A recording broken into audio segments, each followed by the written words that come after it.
Hello ladies and gentlemen, Teo here, back with more Ever17. If I remember correctly, we're in the middle of receiving some bad news. Don't know what the news is yet, presumably we're about to find out.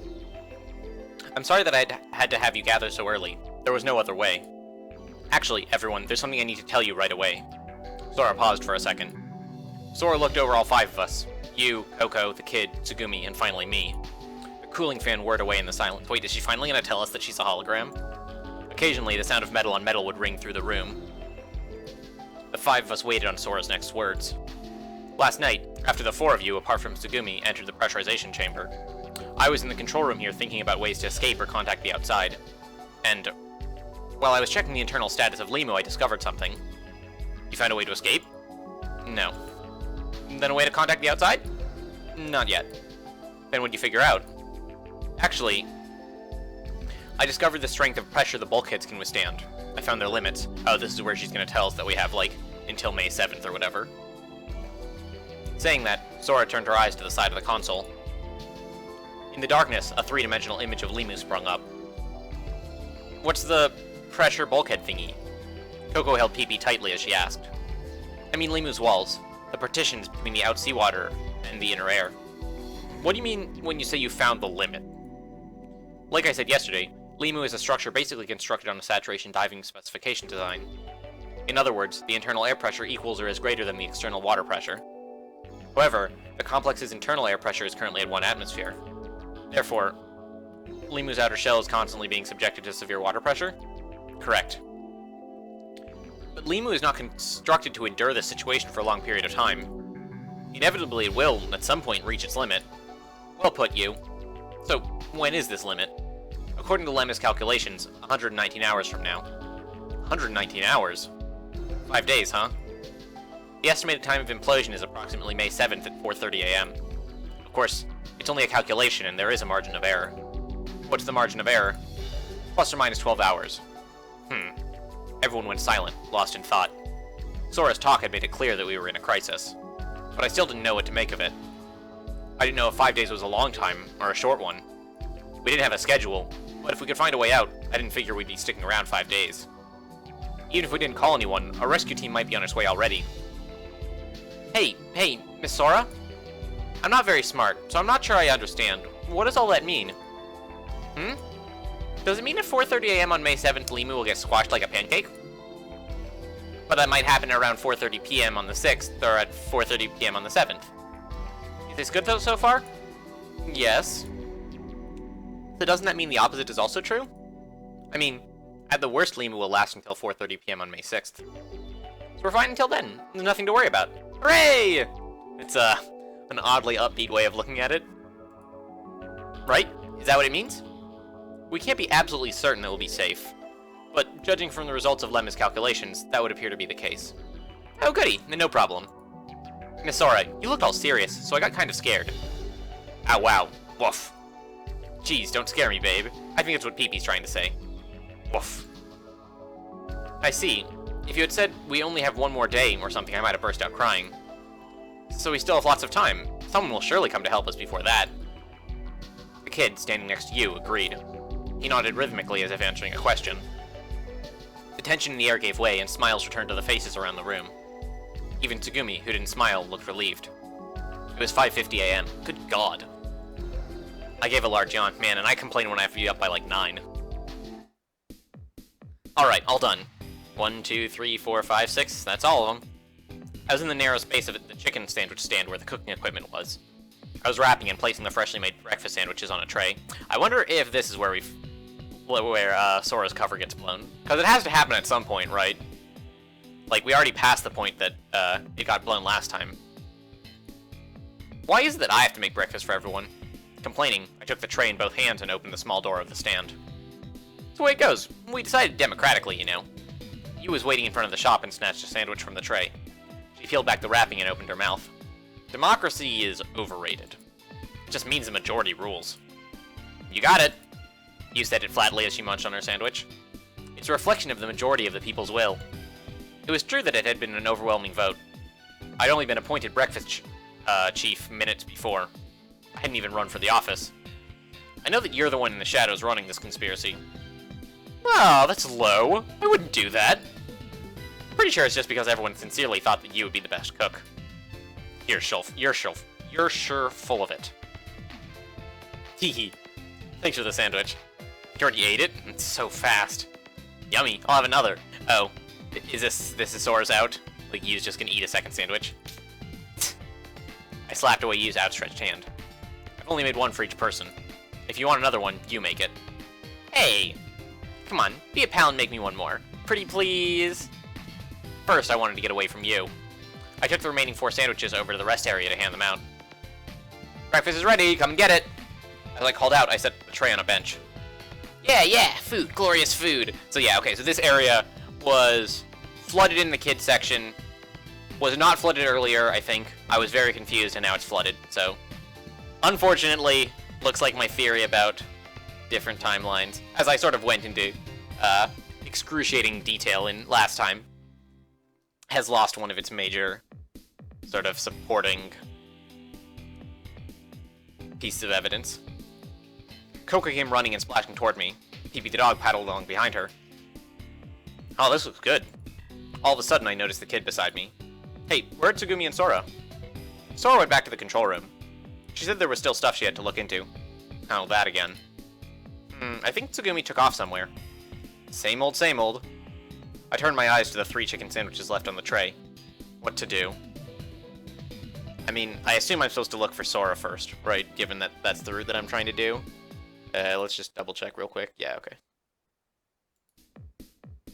Sora we go. I decided to look in on Sora first. I'd look for Tsugumi later. I took their sandwiches in hand and left the room. Which way was it? I'd gone as far as the corner before I realized that I didn't know the route. Maybe it's this way. Finally, I found a room where the corridor played out. Oh, it's Heimel! Hi, Heimel! Heimel was written on the door. No, this isn't it. I retraced my route. No, don't go away. This is important. This is like exciting stuff. This goes to the 4th floor. Damn it, Takeshi. You're useless. What do I even pay you for? Alright, here it is. Hey, Sora, it's time for dinner. I pushed the open button next to the door, but the door didn't open. Hey, Sora, open up. I brought you food. Time to eat. I shouted into the interphone as I pushed the button to talk. Eat. She replied to me through the speaker. Thanks for going to the trouble, but I don't need any food. You don't? Don't say that. Sora, have you been eating okay? You have to eat or you're not going to have any energy. Awkward. I'm sorry, but I'm occupied at the moment. Again, I went into excruciating detail last time, but I don't see why she needs to keep up this facade. She could just bloody well tell them that she's a hologram, and then this would make everyone's life meaningfully easier. I remember that we had had the same exchange the day before. Hurry it up, the sandwiches are gonna get cold. Besides, I made them special for you. Listen, I don't want to give these to you, so will you open the door? I really can't. Come on, please, just open the door, Sora. I'll throw in a coupon for a beer if you want. I'm sorry. We kept arguing through the speaker. Again, you could have saved yourself the entire argument if you're just like, by the way, I can't physically eat because I don't have a mouth. Like, it's that easy. Alright then, I'm only gonna wait out here for 1 more minute. 1 more minute? You're giving me a hard time. I have to go somewhere. Huh? Somewhere where? Hey, Sora, where are you going? Hello? Hello? I pushed the button again and again, shouting. But Sora didn't answer. Just then, the lights in the corridor began to flicker uneasily. I instinctively glanced up at the ceiling. I strained to hear as a dull growl-like sound shook the floor. What? What's happening? It couldn't be. Tiny waves formed and the water pooled on the floor. The walls and ceiling trembled slightly. Metal screeched on metal. As if they were trying to say something to me. Darkness blanketed me. This is, like, completely off topic, but I would just like to remark again that this situation would be, like, miserable because your socks would just always be wet. Like, ankle-deep water constantly. That sounds horrible. I'm, like, more concerned about that than about the fact that they're all going to die in 5 days.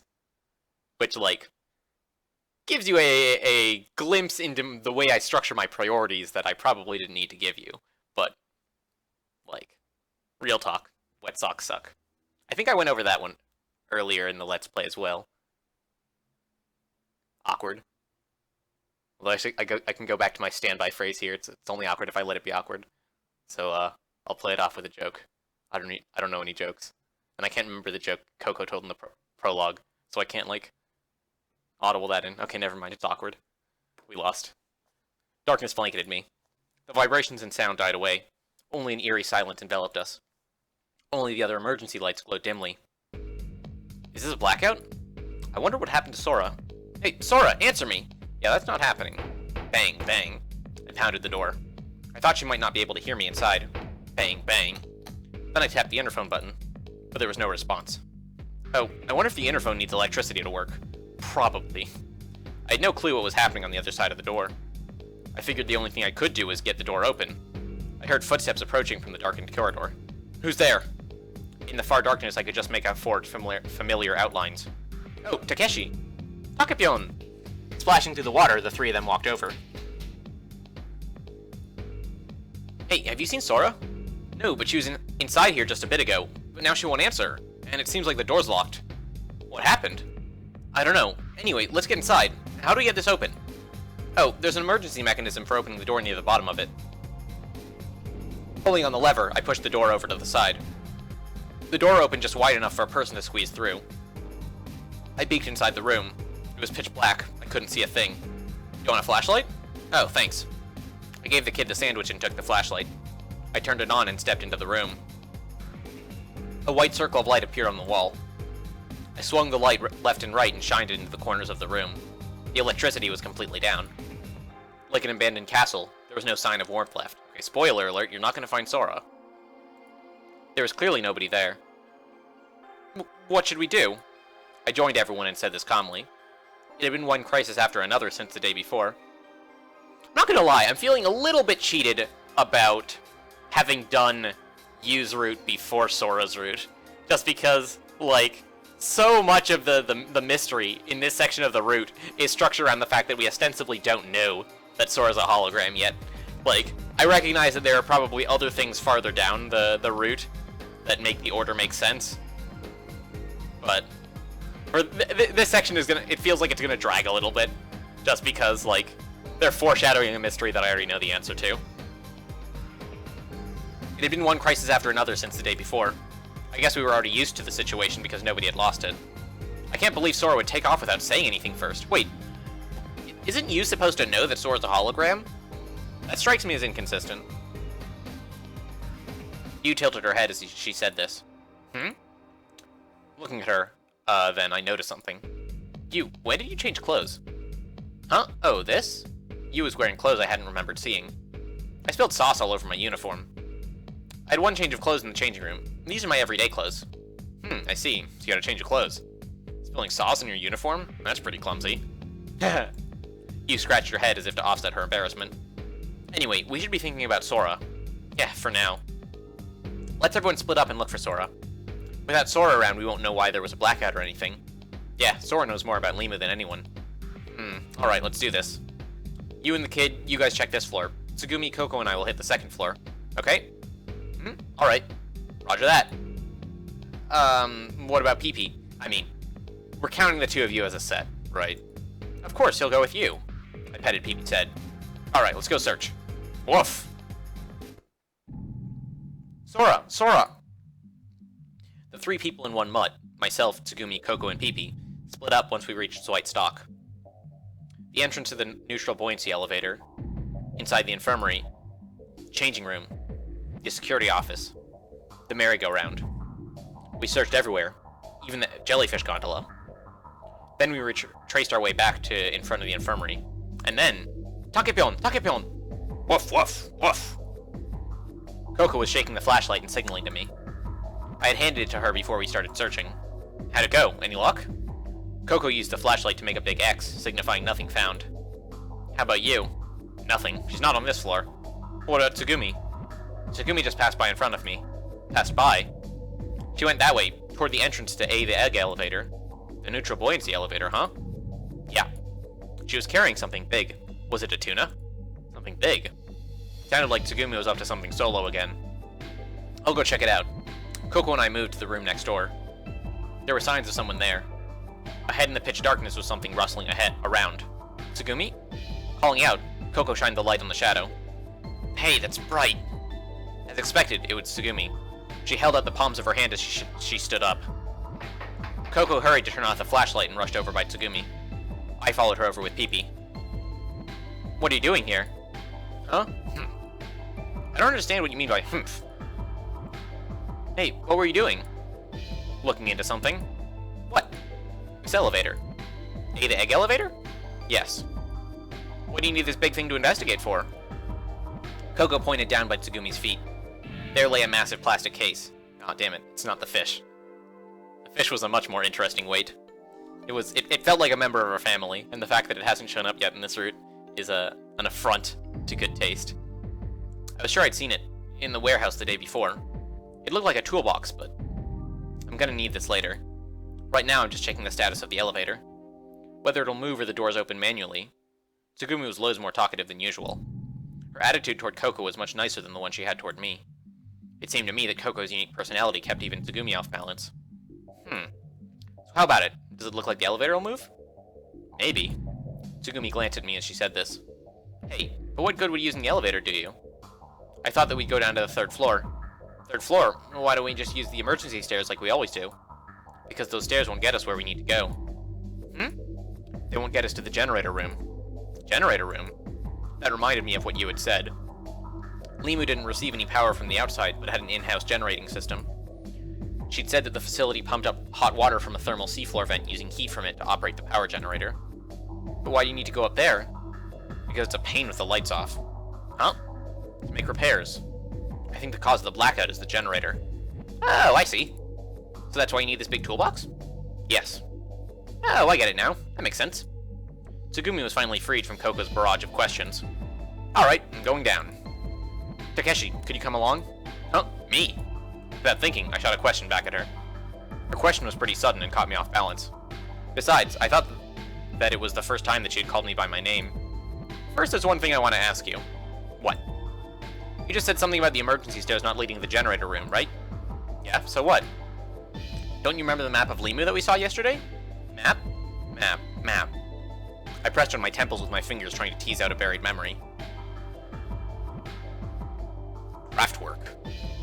The map of the 3rd floor is divided into 2 areas. Definitely looks like 3 areas to me. Do you remember? I can't say I remember it exactly, but kinda, yeah. And what was between those 2 areas? Between them? How am I supposed to know? It was water.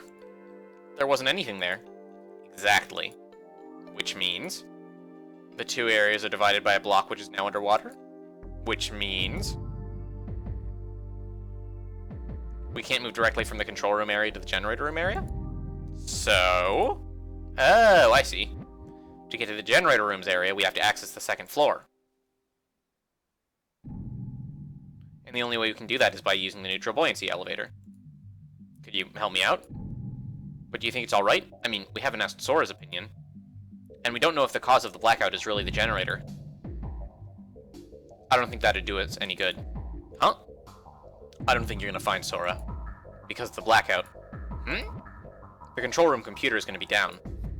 Even if Sora were around, she wouldn't be able to contact Lemma. So the only thing that we can do is go check out the generator, right? Well, I suppose so, but... So what are you gonna do? Will you come along? Takeshi? I really need you. Those words shocked me. I felt my heart stop for a second. I really need you. They were not words that I ever expected to hear from Tsugumi's mouth. Tsugumi stared straight at me. Her intense gaze made me uncomfortable. Please?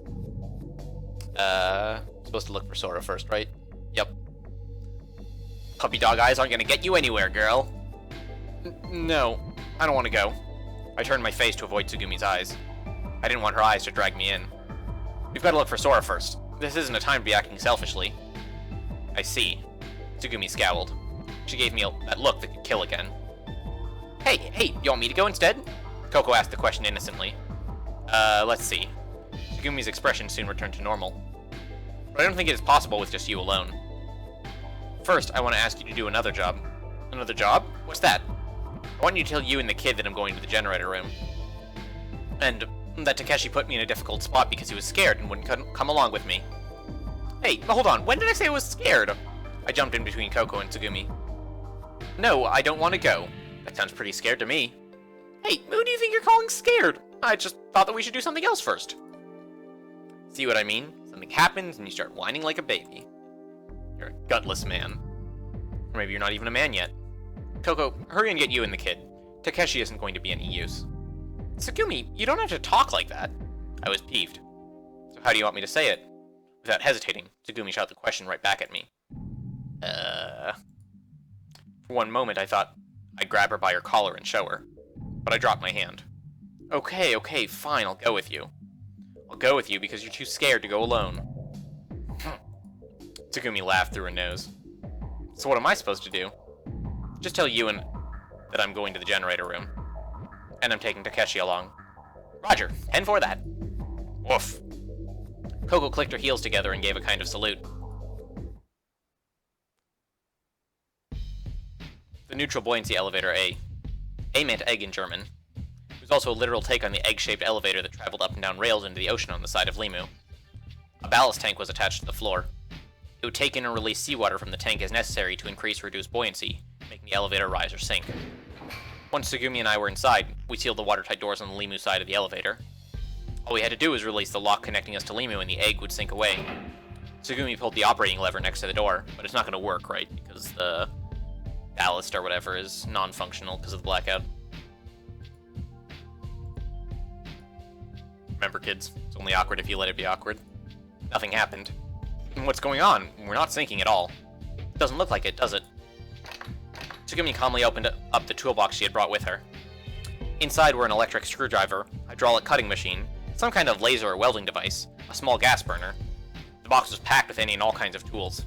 Well, what are you gonna do with that? If it won't sink, then we'll just have to sink it. Huh? What? Tsugumi, are you crazy? Wait, is she like drilling a hole in the side of the elevator? Like into the ocean? That seems like a really bad idea.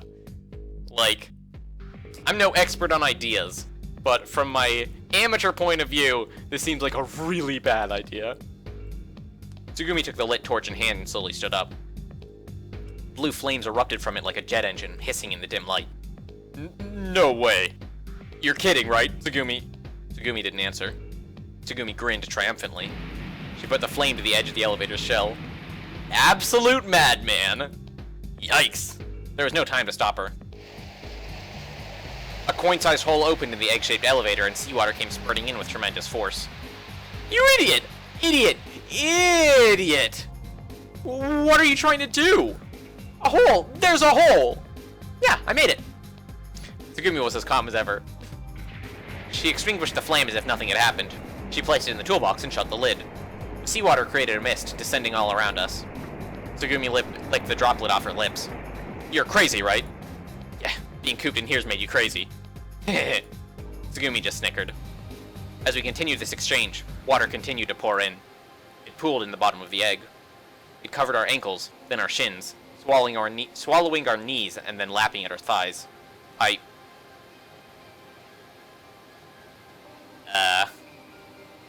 Doesn't look like this choice is relevant.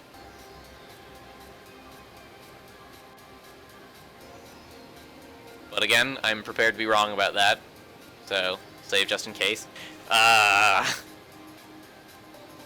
Although, trying to wash our hair would be funny, I think the pragmatic decision is to try and be in a more different place than the crazy lady.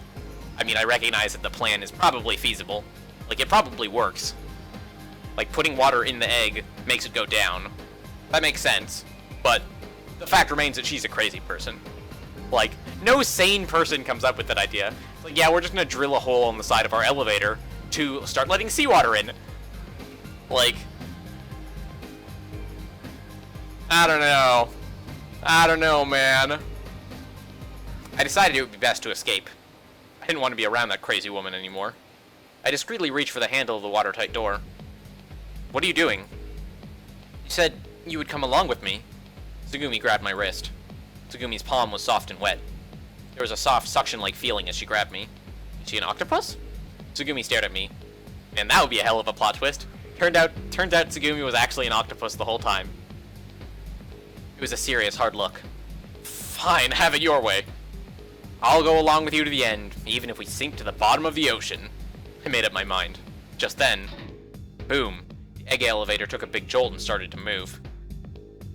A began to inch down ever so slowly. Peeking through the window and into the blue, we could see the outside of Limu. The blue gradually got darker and the steel bulkhead appeared to move farther away upward.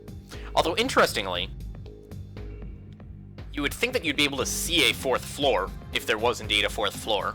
Like, either the fourth floor is, like, literally underground, or it's at, like, a very clever angle such that you can't see it. But, like, it feels difficult to conceal something of that magnitude, right? Like, I guess you can put it literally beneath the seafloor, but that is, like, quite the feat of engineering to pull off. The blue gradually got deeper and the steel bulkhead appeared to move farther away upward. The higher water pressure increased the force of the water pouring in. The speed of our descent picked up. I wondered how many feet we had dropped. I shifted my gaze toward the sea bottom, but Dreitstock still had not come into view. The water in the elevator had already reached my chest. My legs were floating. I was on my toes. I kicked with all my power off the floor and seized an edge of the ceiling. Hey, don't you think this is pretty dangerous? A strained smile appeared on Tsugumi's face. It seemed like she was getting a little worried. I wonder if we'll die like this. Maybe. No, not maybe. This harebrained idea was all your... The surface of the water reached my throat and cold seawater rushed into my mouth. I lifted my chin and desperately tried to stick to the ceiling. Tsugumi! Tsugumi! I screamed crazily. I looked sideways and saw Tsugumi struggling to stay above the water. Just then, boom, the egg was shaken by a strong shock. We made it to the third floor. I wanted to shout this, but it was impossible. There was no longer enough air for me to yell. I didn't know if she had panicked or what, but Tsugumi was thrashing her arms and legs around desperately. In the blur underwater, I pinned down Tsugumi's shoulder. It's alright, I'll take care of it. I felt Tsugumi's body relax. I kicked against the wall and clung to the handle of the watertight door. I focused every ounce of strength in my body on turning the heavy handle. Because my body would float, I couldn't gain traction with my feet. Bracing one leg on the handrail, I continued turning and turning it. The water pressure began pressing in on my eardrums. My body was screaming for oxygen. Open! Open! Open! The double-ply door opened. The mass of water and Tsugumi and I were all spit out of the elevator and onto the floor. Man, these are some really bad hiccups. But we didn't have time to catch our breath. Seawater was flooding into the hole in the elevator more ferociously than ever. I got up immediately and rushed to the watertight door on the elevator. First I closed the door, locked it, and then closed the door on the Limu side as well.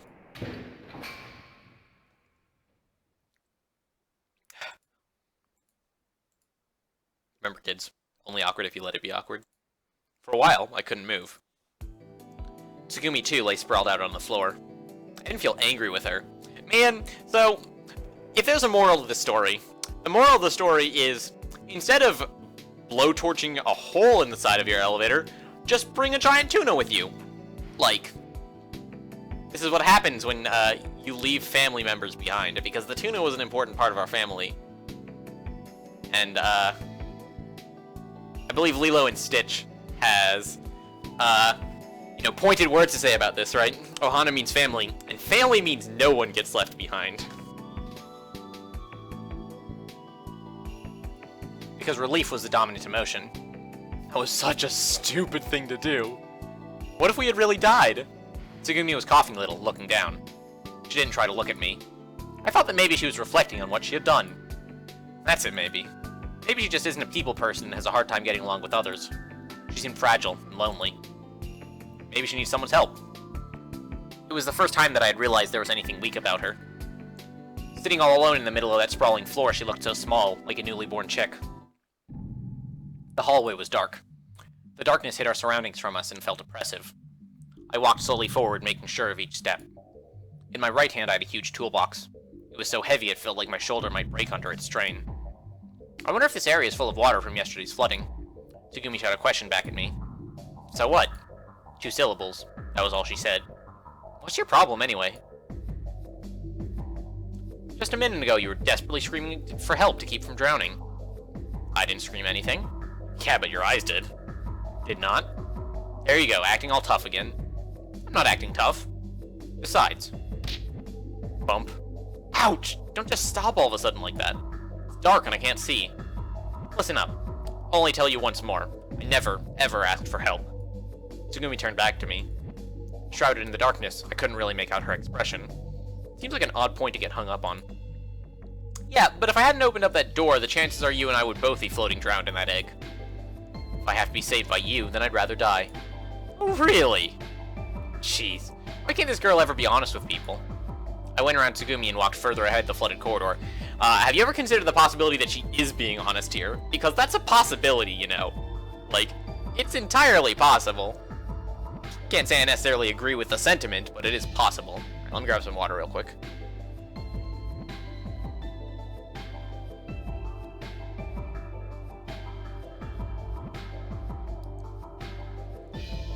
One more thing I want to get off my chest. What were those words all about anyway? Wait, which words? What words? As she fired another short question at me, Tsugumi passed me again. When you said before we got in the egg on the second floor, I really need you. Your eyes were watery. You were begging me, right? Yes, I did. Oh, that was an unexpected answer. What about it? So you are depending on me after all? And now you finally admit it? Tsugumi continued forward without talking. I'm pretty sure she was just messing with you, dude. In other words, if something were to happen, you want to be with someone you can rely on. You're afraid to be alone. That's why you wanted me to come. You are such an idiot. Huh? Don't you get it yet?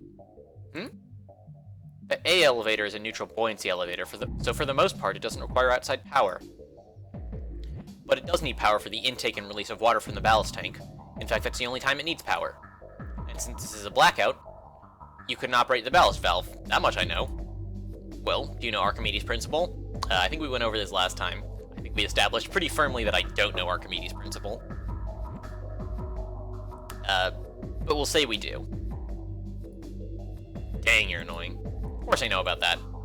Buoyancy of a submerged object is equal to the weight of the liquid displaced by the object. What does that have to do with what we're talking about? How about you figure out the rest yourself? There she went again. She's trying to imply that she only needed you for your, body mass, Takeshi. Which is weird, given that she could have just gone and got the tuna. It's perfectly good tuna. It's not doing anyone else any good. There she went again. She would tease me along, but that was it. I gave a deep sigh and shook my head. I switched the heavy toolbox to my other hand and continued walking. After walking a while, Tsugumi turned right ahead of me. I followed after her. Oh. Turning the corner, it finally hit me. I see. So that's what you meant. I thought it was weird, you inviting me along. To sink the egg elevator to the third floor, its total weight had to be greater than the force of the buoyancy. So just one skinny girl like you wasn't going to be enough weight. Right. So don't get me wrong. Of the 5 people trapped here, you're the heaviest weight-wise, right? I'm not just some big rock paperweight. No, you're more than a rock. You're a rockhead. I have the feeling that that insult made more sense in the source text. As I was thinking of a comeback to Rockhead, we arrived at our destination. Yellow and black stripes appeared dimly ahead. This it? This is the generator room? Okay, so this is actually going to be interesting, right? Because the first time around, the kid was the one who had the weird premonition about the handle being hot, right? And that was what let them avoid third-degree burns or whatever. First-degree burns? I can't remember if, more degrees is, more severe or less severe. But I digress. Right? But then we also got inclinations in Yu's route that Tsugumi also had some form of, future-telling foresight ability. We didn't have a great sense of, how strong it was, or how comprehensive it was, but she did seem to have some knowledge of future events. Right? So it's going to be interesting to see how she approaches the door handle. Because one of 3 things is going to happen, right? Either somebody's going to touch the door handle, and they're going to get burned. 2, Tsugumi is going to go out of her way to not touch the door handle. And the writers will probably, give a nod as to the fact that she knows that it's hot. Or 3, they just circumvent the issue altogether, which I would be a little bit put out by. If they just have them go into the side room immediately, and not even consider the generator room door. I would be a little bit put out by that, but either of the first 2 options are interesting because they give us insight into the extent of Tsugumi's, information set. This it? This the generator room? There was a plate with information in front of the door, but it was too dark to read. I'll take a look. I reached toward the door handle. Up, here it comes. Wait. Tsugumi grabbed my arm. Oh, interesting. Huh? What's up? What? If you don't talk, I don't understand. Tsugumi held my arm firmly. The wet palm of her hand felt cool. I didn't know what she wanted to say. I tried to read something from her expression, but it was too dark to see. I don't think you should open it. Interesting. Why not? It's dangerous, maybe. Dangerous? Inside the room? Tsugumi nodded and gently removed her hand from my arm. Then she quietly approached the door. She tossed some of the water droplets from her hand at the steel door. The droplets sizzled on the door, evaporating away. Is there a fire or something inside? Tsugumi shook her head. The generator uses hot water, so I don't think it could be a fire. Then, it's probably steam. I think it's just packed full of extremely hot steam. This generator is designed to operate normally at 6 atmospheres. But right now, Limu's air pressure is at 1 atmosphere. There's a possibility that tanker pipe filled with high-pressure steam could have ruptured. Or that some abnormality was detected and triggered a safety valve to be opened. No, I get it. Either way, steam is leaking from somewhere and there isn't enough power to turn the turbine. And so the generator stopped. If that is what happened, then that could have been pretty dangerous. The instant I opened the door, my whole body would have been showered with several hundred-degree steam. Like Tsugumi, I tossed some water on the door. After that, Tsugumi and I made for the room next door to the generator room. We were implementing Tsugumi's plan. First shut off the hot water flowing to the generator room. It was dark and I couldn't see everything, but the room was covered in an astounding network of pipes. The pipes continued into the generator room next door. It seemed that opening and closing the valves could adjust the water and oil pressure. Normally, Lemma is responsible for maintaining the generator room, but even Lemma can't do much when the generator itself goes out. Anyhow, this is all because the power supply is down. This room is designed so that maintenance can be performed manually at times like this, or during blackouts. That was what Tsugumi told me. Why does Tsugumi know so much about Limu? She seemed to know where the generator room and the room with all the pipes was. These doubts nagged at my mind. As I was thinking these thoughts, Tsugumi plugged away next to me. Tsugumi selected one pipe from the countless rows of them and closed its valve. I had no idea which pipe was doing what, but Tsugumi had known. What kind of girl is Tsugumi anyway? I still hadn't found out how she had known that the inside of the generator room was dangerous. Yeah, see, this is all very interesting, because it's, even if it's not giving me, like, super new information, it's confirming to me that Tsugumi has probably as much, if not more, sort of foresight as the kid did in his route. Like, we already had some inkling of that when she told the kid that he was gonna die, which implies to me that, I don't know, what does that imply? It implies that in some capacity, the events down in Limu had occurred before in some capacity, right? I'm still not completely off my time travel theory. Like, we haven't really been given great evidence to support it, but at the same time, it seems sort of the best explanation for how Tsugumi and the kid know so much. But in any case, Tsugumi clearly has, like, outside information.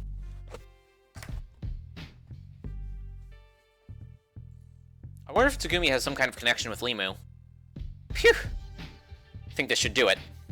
As soon as the work was done, Tsugumi left. I was left alone in the room. There were still a number of nagging doubts that I hadn't resolved. With this, we would be able to shut off the hot water flowing to the generator room. Even so, on the other side of the door, it was still hot enough to scald. Tsugumi and I waited in front of the generator room until the temperature inside had cooled down sufficiently. We sat on the water-covered floor and leaned against the wall. We sat next to each other.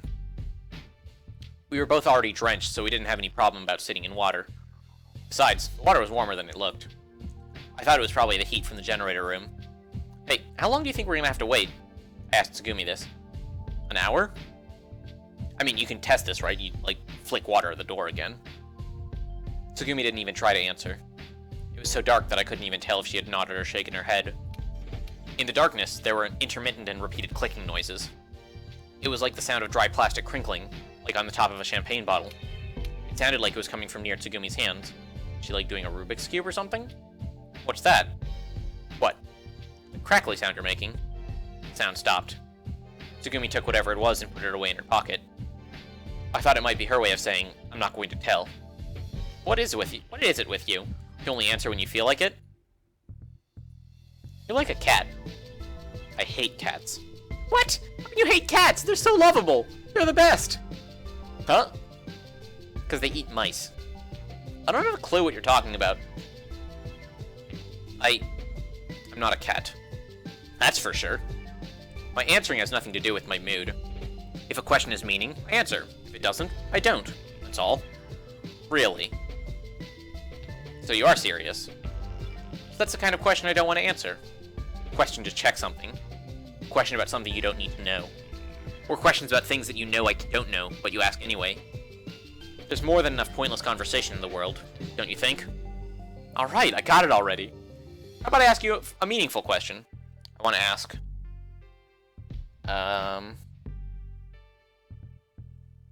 Okay, I don't think either of these are relevant.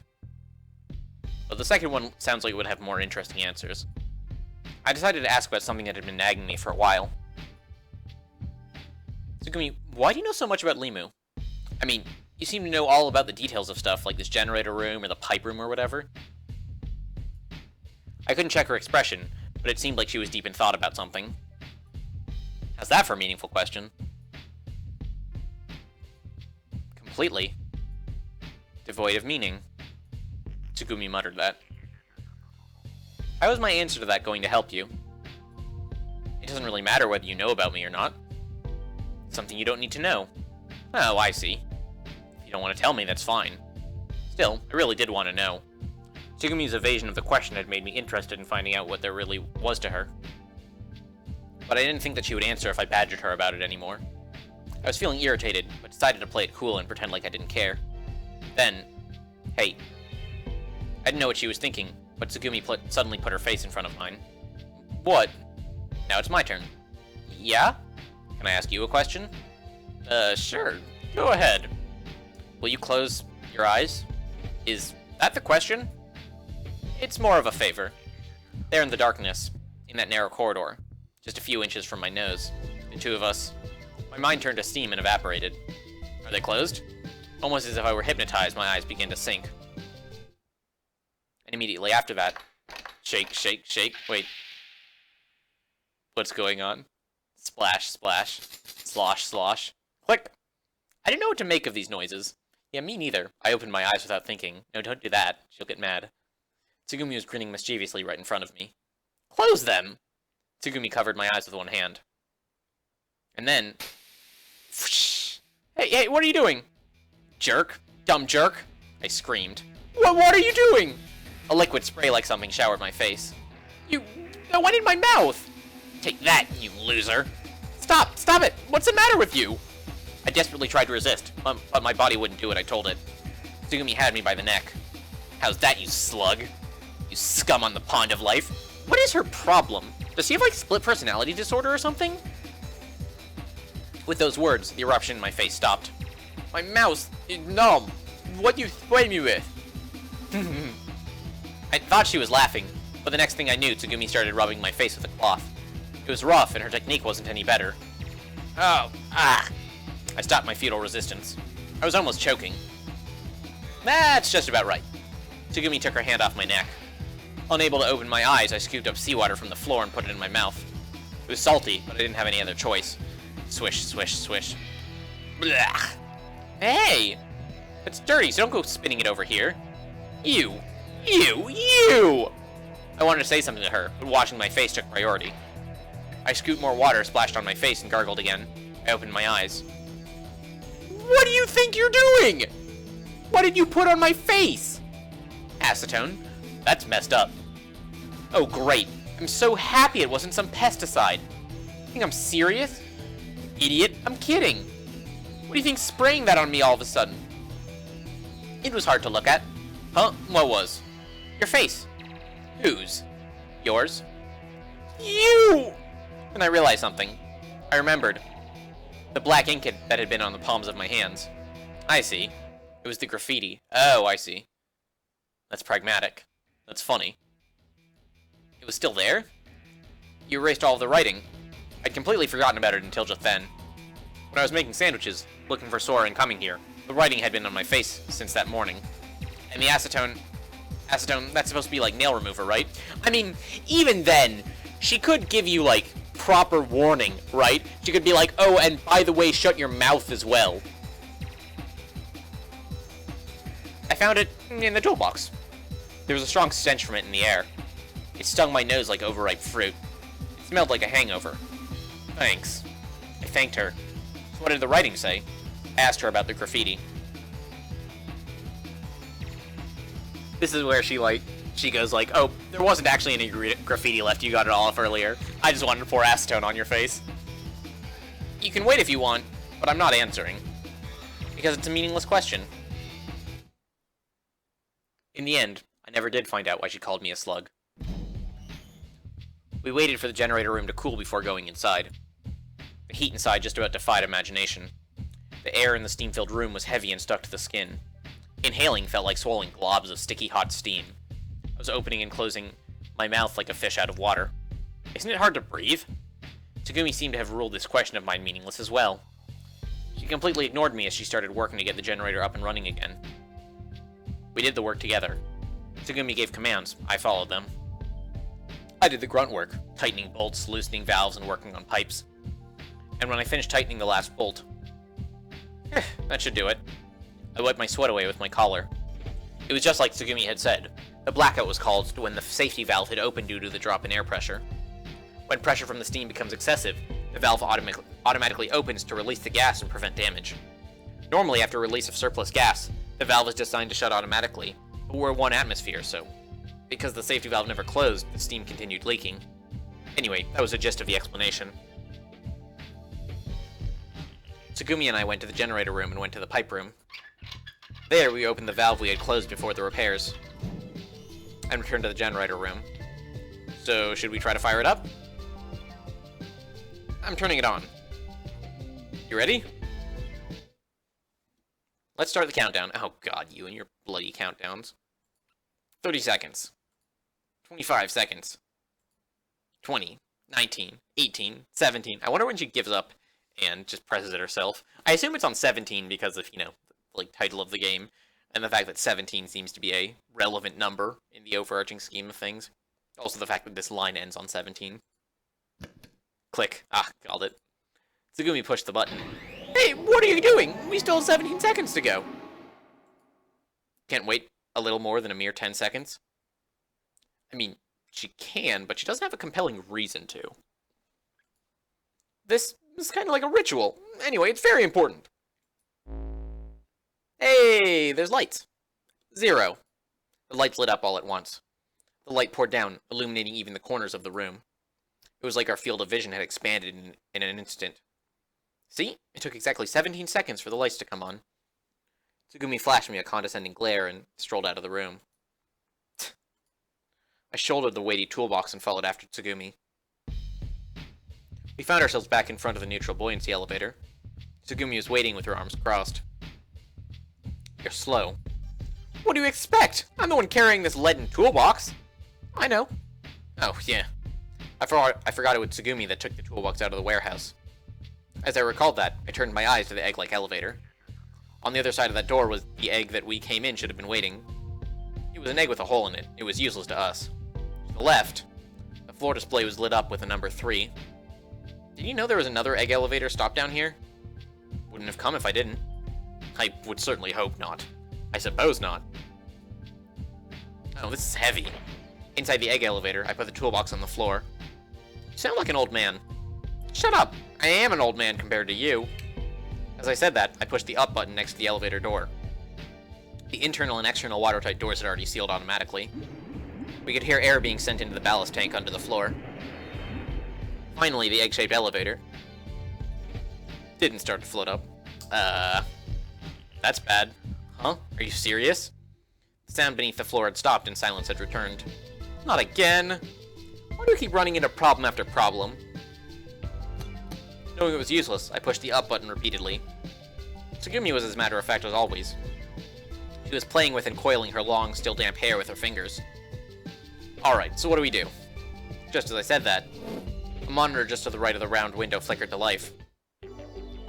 Takeshi, Tsugumi. Sora, where have you been? We look everywhere for you. I'm terribly sorry. Please accept my apologies. The image of Sora in the monitor bowed deeply. That's not important right now. Tsugumi and I fixed the generator. It would appear so. Thank you so much. Thank you. I think you know this, but we're in this egg, this A... Yes, I know. The A is not moving, correct? What should we do? First, in regard to the cause, it is likely that the result of the decrease in internal air pressure that has made the device incapable of sufficiently expelling the seawater in the ballast tank. In other words, you mean it isn't buoyant enough? Correct. There are a number of feasible methods for making it rise, but it was then that Tsugumi acted. She suddenly opened the watertight door. Hey, wait, what do you think you're doing? Without answering, Tsugumi also opened the Limu side door. Okay then. Huh? Tsugumi tried to get out of the elevator. I grabbed her arm, trying to stop her. Don't touch me. Slap. It was a solid smack. I told you, don't touch me. My cheek didn't hurt. I absently watched Tsugumi return to the floor. Start. The egg quietly started to ascend. I could no longer see her on the other side of the door. Depth 150 feet. Depth 135 feet. Depth 120 feet. The recorded announcement echoed with a tinny sound. Oh no, Tsugumi! Tsugumi! When I met everyone on this white stalk, they greeted me with friendly shouts. What happened to Tsugumi? That idiot decided to stay alone on the floor below. Sure looks like it. No, it doesn't look like it. She did. She's all alone down there. Aren't you worried about her? But going back down. Going down and I'm bringing Tsugumi back. No, you're an idiot, Takeshi. Like, if the thing isn't particularly buoyant, the way to solve that is not send as much up at once, right? So, you now have an elevator that is good for one-man trips. So if you go back down, then we are, like, back at our starting point, and then we have the same issue we did 30 seconds ago. Huh? We can't leave Tsugumi alone down there. Look, she's really not as tough as she acts. Somebody has to be with her. Wow. Hey, what are you doing? Get your act together. Tsugumi can be a bit of an ass, but that doesn't mean we have to be so cold to her. Enough! Anyway, I'm going back for her. With that, I went back to the entrance of the egg and waited in front of the doors. Next. They open and Tsugumi's there. Right? Like, that's how the elevator works? It's possible that the fact the elevator can only take one at a time comes up again later in the... In fact, I kind of hope it does. And the fact that it's limited to one person at a time is... Like, if the extent of the elevator's new technical limitations is for this, like, one-off gag about Takeshi not realizing how it works, I'd be a little bit disappointed. Remember, kids, it's only awkward if you let it be awkward. Will you move?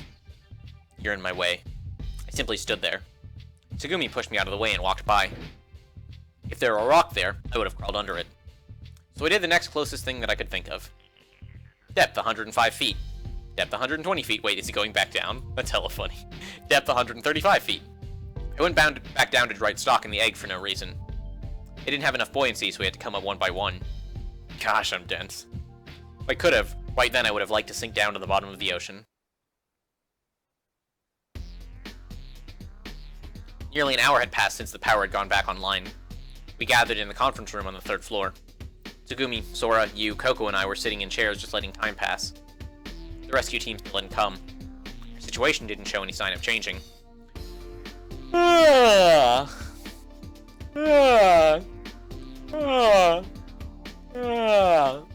My yawn spread from one person to the next. Ah, you're contagious. Only Sora had her head down and looked as if she were thinking about something. Oh, that's right. Coco suddenly started talking. When I was in the changing room a little bit ago, I found this. As she spoke, Coco plucked something out of her pocket. It was a set of cards. Hey, don't you want to play cards? I mean, we've got nothing to do. Cards, huh? So, you want to play? Or what do you want to play? Let's see. Oh, how about Super Memory? Super Memory? Is it like concentration? What, you don't know Super Memory? You and Tsugumi looked at each other. You're kidding, right? You have to know this game. Right? Takepyon, you know it, right?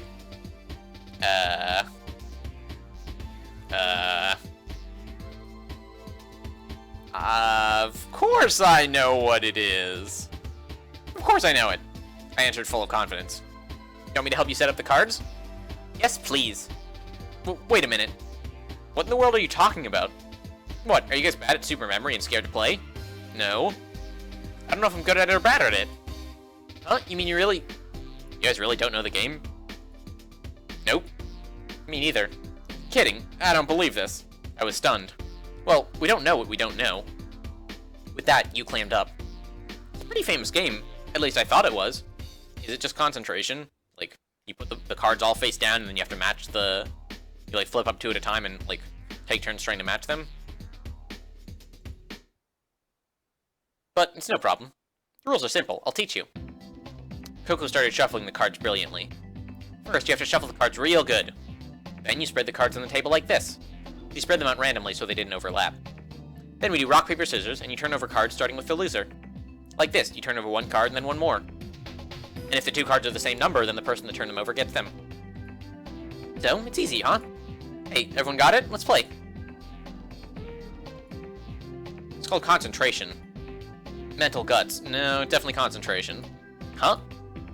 People usually call that game concentration, don't they? Yeah. Yeah. What? Well, maybe in some backwater places they might call it that. Excuse me, sir. Greater Seattle area is not a backwater place. That's not what I mean. The game is clearly mental guts. It's obvious. Okay, nobody calls it that. What are you talking about? No, it's called super memory. Concentration.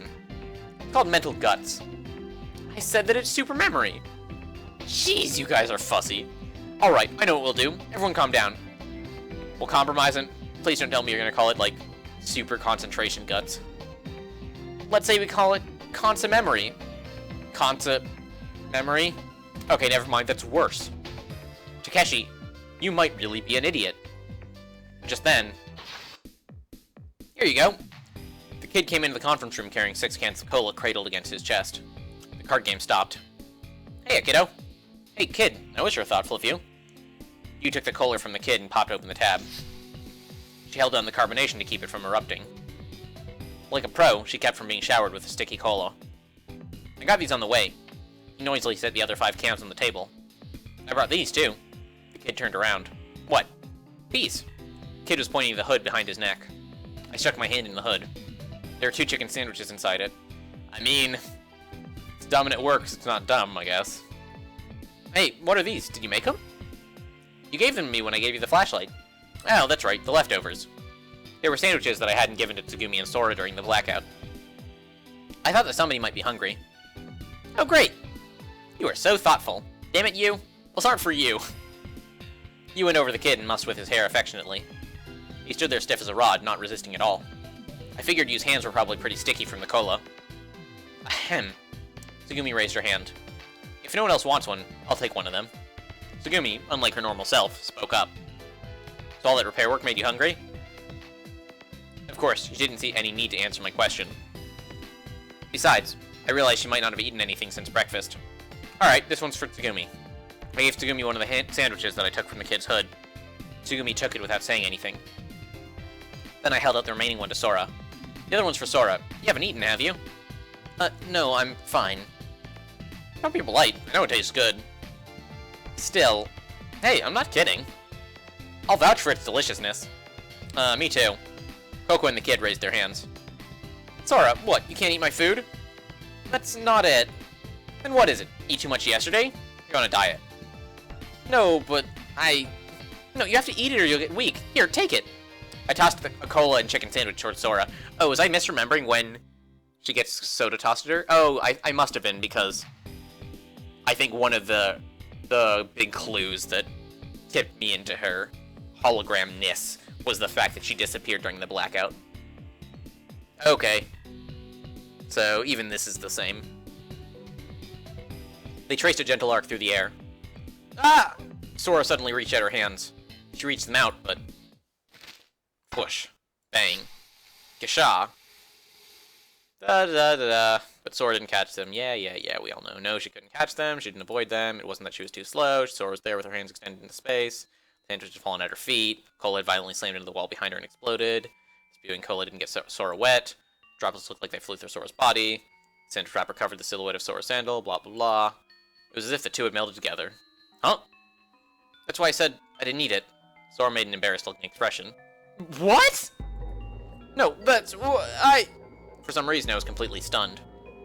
I meant to toss them as if I were handing them over. That's weird. Your hand must have slipped. Excuse me, Takeshi, there's nothing strange about it. But the cola blew up and... Is your clothing alright? Yes. But you're stepping on the sandwich. No, your foot... You got no toes, Sora. Got no legs, Lieutenant Dan. Oh, my gosh, sorry about that. And just like that, Sora's vanished. Toes reappeared. But the place where the sandwich was supposed to be wavered unsteadily. I felt flustered. I didn't know what was going on. I guess, Takeshi, that you didn't know? Sora was shuffling embarrassedly. Sora, what in the world are you? For some reason, you gave a huge sigh right next to me. And then... She burst out laughing. I just had to watch because it's so funny, Takeshi. You really don't listen to anything. What are you talking about? I was still confused. The explanation at the park entrance?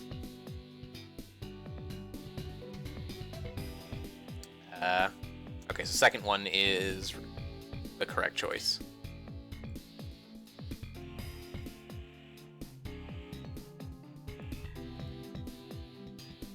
I know, don't say anything else. Sora is... No, don't say anything, I know. Well, guess. Somehow, I didn't want to have you tell me. Sora is a ghost! I've got it. Sora's the oh my god, he actually says that. Sora's the ghost of a beautiful system engineer that died in the prime of her life with her dreams still unfulfilled. No. She said it bluntly. Takeshi, you're not even warm. Don't be stupid. Well, then tell me what she is. Looking around, I saw that I was the only one that was confused. Coco and Peepee were looking at Sora as if they were impressed at something. Alright, alright. Sora, sorry to bother you, but could you introduce yourself again? Yes, of course. The punctured can had stopped fizzing. Sora took a step forward toward us, carefully as if to avoid the sandwich, and straightened up. After a slight bow, she spoke. I am Sora Akanagasaki. My official name is LM-RSDS-4913A. I'm an artificial intelligence, or AI, program in charge of guiding visitors around Limu. I've been programmed as one part of the Lemma system. If you call me from any nearby terminal, I will soon appear from anywhere within Limu. My image reaches you through a network supporting this RSD system throughout the complex. I think there are a few places in the world boasting this kind of technology. RSD? This really is rare. I've never seen an example of it this sophisticated. It's one of Limu's big attractions. So that's why Sora disappeared during the blackout? Yes, I'm sorry to have caused you undue concern. I'd finally lost any sense of what was going on. The conversation had taken off and left me behind. What's RSD? Simply put, it's an image display system that uses a semiconductor to shine a laser directly on your retina. I see. The kid gave a big nod. But nothing about her explanation sounded simple to me. And it's supporting such an advanced personality. The surprising thing was that Tsugumi was actively pursuing the conversation. Which is interesting, given that this is sort of the role that Sarah played in the kids' group, right? Like, Sarah was the tech-savvy one.